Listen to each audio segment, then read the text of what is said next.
O Allah, Lord of East and the Lord of the West. O Allah, Ya Rabbi.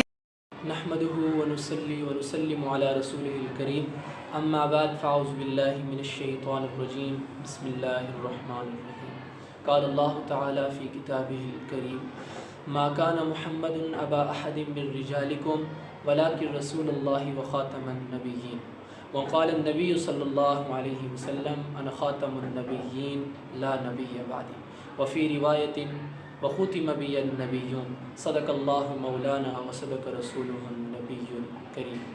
عزیز طلباء اور اساتذہ کرام، السلام علیکم ورحمۃ اللہ وبرکاتہ۔ عزیز طلباء، بطور مسلم، بطور مؤمن اور بطور ایک کلمہ گو ہونے کے اسلام کی جو بنیادی معلومات ہیں وہ ہم سب پر حاصل کرنا لازم ہے۔ میں آج آپ کے سامنے جو ایک موضوع لے کر حاضر ہوا ہوں اس کا نام جو ہے وہ ختم نبوت ہے۔ میں سب سے پہلے آپ کے سامنے یہ بات رکھنا چاہتا ہوں کہ عقیدہ ختم نبوت جو ہے وہ ہے کیا چیز، اور اسلام میں اس کو کتنی اہمیت دی گئی ہے اور دین میں اس کی کتنی اہمیت ہے۔ سب سے پہلے آپ یہ سمجھیں کہ عقیدہ ختم نبوت ہے کیا چیز۔ دیکھیں، عقیدہ ختم نبوت مختصراً الفاظ میں یہ ہے کہ آپ علیہ الصلاۃ والسلام کے بعد اب اس دنیا میں اور کوئی نبی نہیں آنا۔ اللہ تعالیٰ نے جہاں آپ علیہ الصلاۃ والسلام کو مختلف شانیں عطا فرمائی ہیں، میں اس کی ایک دو مثالیں آپ کے سامنے رکھتا ہوں۔ مثال کے طور پر اللہ تعالیٰ نے آپ علیہ الصلاۃ والسلام کو شفاعت کبریٰ عطا فرمائی ہے، اور اسی طرح سے اللہ تعالیٰ نے آپ علیہ الصلاۃ والسلام کو ایک مقام محمود وہ عطا فرمایا ہے۔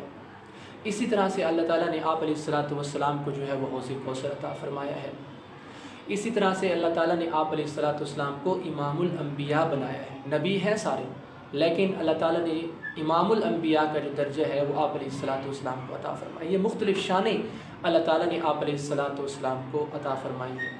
ان تمام شانوں میں سے ایک شان حضور علیہ الصلاۃ والسلام کی یہ ہے کہ اللہ تعالیٰ نے آپ علیہ الصلاۃ والسلام کو جو ہے وہ خاتم النبیین بنا کر اس دنیا میں بھیجا ہے۔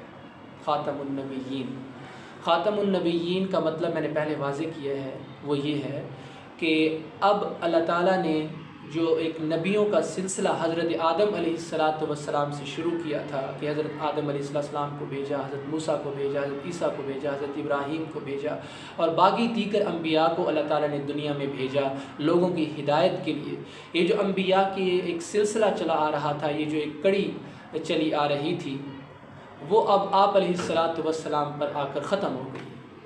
اب اللہ تعالیٰ نے آپ علیہ الصلاۃ والسلام کے بعد کوئی دوسرا نبی اس دنیا میں نہیں بھیجنا، قیامت تک اب یہ دستور جو ہے وہ بن چکا ہے، اور تقریباً 200 سے زیادہ آیات قرآن پاک کی اس بات پر گواہ ہیں کہ آپ علیہ الصلاۃ والسلام جو ہیں آخری نبی ہیں۔ اور کئی ساری احادیث میں بھی آپ علیہ الصلاۃ والسلام نے خود یہ ارشاد فرمایا کہ بھئی میں آخری نبی ہوں اور میرے بعد جو ہے وہ اب کوئی نبی نہیں آئے گا۔ اس میں سے ایک روایت یہ بھی ہے کہ آپ علیہ الصلاۃ والسلام نے یہ پیشن گوئی دی کہ ثلاثون دجالون کذابون کلہم یزعم انہ نبی وانا خاتم النبیین لا نبی بعدی۔ آپ نے فرمایا کہ بھی میرے بعد جو وہ 30 دجال جھوٹے کذاب آئیں گے، اور ہر ان میں سے بندہ یہ دعویٰ کرے گا جو ہے میں آخری نبی ہوں، میں آخری نبی ہوں۔ تو آپ نے آپ علیہ السلام نے اپنی امت کو یہ آگاہ کیا ہے، یہ خبر دی ہے، یہ پیشن گوئی دی ہے، کیونکہ آپ اسلام جانتے تھے کہ یہ اس قسم کا فتنہ جو ہے وہ آگے آئے گا۔ تو آپ اسلام نے امت کی رہنمائی فرما دی ہے اپنی اس حدیث کے ذریعے کہ اس قسم کے لوگ آئیں گے، لیکن آپ نے ان کی کسی کی کوئی بات نہیں ماننی، وہ سارے کے سارے جھوٹے ہوں گے۔ میں آخری نبی ہوں، اور میں ہی آخری نبی ہوں، اور میرے بعد جو ہے نا وہ کوئی نبی نہیں آئے گا۔ ایک دوسری روایت میں یہ الفاظ مذکور ہیں کہ آپ علیہ السلام کو اللہ تعالیٰ نے 6 خصوصیات جو ہیں وہ عطا فرمائی ہیں۔ ان میں سے جو ایک خصوصیت یہ ہے کہ وہ ختم بی النبیون، کہ اللہ تعالیٰ نے جو ہے وہ مہر نبوت جو ہے وہ مجھ پر جو ہے لگا کر اب بس کر دیا ہے، یعنی انبیاء کا سلسلہ جو ہے وہ اب ختم ہو گیا ہے۔ اور ایک امام ہے، ان کا نام ہے امام ترمذی رحمہ اللہ، وہ اپنی کتاب میں ایک باب لائے ہیں، اس باب کا نام ہے باب ما جاء فی مہر النبوہ، کہ آپ علیہ الصلاۃ والسلام کی دونوں شانوں کے درمیان اللہ تعالیٰ نے مہر نبوت بھی لگا دی تھی۔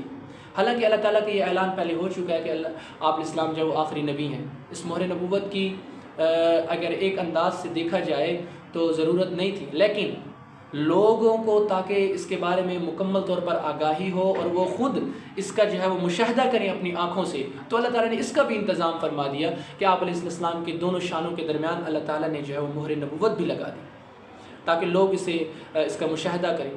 اور کئی ایسے واقعات میں مختلف احادیث کا خلاصہ آپ کے سامنے رکھ رہا ہوں کہ بہت سارے صحابہ کرام جنہوں نے کلمہ نہیں پڑھا تھا وہ آپ علیہ السلام کے پاس آئے اور انہوں نے جناب والا ان کو کسی نے خبر دی، کسی یہودی عالم نے، کسی نصرانی عالم نے، ہاں جی، کہ آپ علیہ السلام جو ہے اس طرح سے ایک نبی آخری آئے گا اور ان کے دونوں شانوں کے درمیان جو ہے وہ مہر نبوت وغیرہ آپ اس کا جو ہے وہ زمانہ پالو تو آپ جو ہے ان کا کلمہ پڑھ کے مسلمان ہو جانا. تو بہت سارے صحابہ کرام ایسے آئے اور انہوں نے آ کے دیکھا آپ اسلام کے دونوں شانوں کے درمیان جو ہے وہ مہر نبوت تھی تو انہوں نے کلمہ پڑھ لیا.